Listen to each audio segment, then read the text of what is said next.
বাড়ির সামনে ওই গাড়িটা সাজাচ্ছি, সাজিয়ে মিলে একটু শিল্পী ওঠালাম, সবাই মিলে পুজো করে তারপর রাস্তা থেকে রওনা হলাম। একটু ওভারব্রিজ পার হয়ে যাচ্ছি আমরা ধীরে ধীরে করে। এখানে জোরে যাওয়া চলবে না, কেননা অসুবিধা আছে, রাস্তা অত দেখা নাই। এই দেখতে পাচ্ছ সুন্দর আকাশের ভিউ, বৃষ্টি আসার সম্ভাবনা আছে, তাই আমরা খুব অপেক্ষা করছি যেন বৃষ্টি আসে, তাহলে আবহাওয়াটা ঠান্ডা থাকবে। আমরা খুব আরামে বাবাধাম যেতে পারবো, দেওঘর বাবাধাম।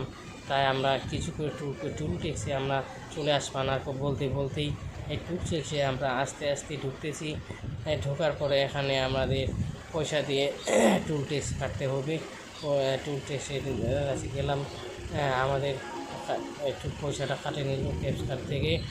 আমরা এখানে গেট ছাড়ে দিল, গেট ছাড়া দেওয়ার পর আমরা আস্তে আস্তে গাড়িটা ছাড়লাম, পার করে নিচ্ছি যেন সুন্দরভাবে বাবাধাম দেওঘরে পৌঁছাতে পারি।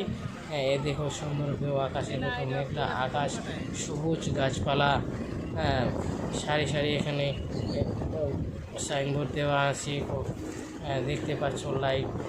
এদের সুন্দর রাস্তার ধারে গাছ লাগানো আছে, রাস্তার ধারে দাঁড়িয়ে আমি একটা শিল্পী ওঠালাম, সুন্দর জায়গা দেখি, তার মধ্যে আবার শিল্পী উঠে গাড়ি ছাড়ার পরে আস্তে আস্তে ধীরে ধীরে যাচ্ছি।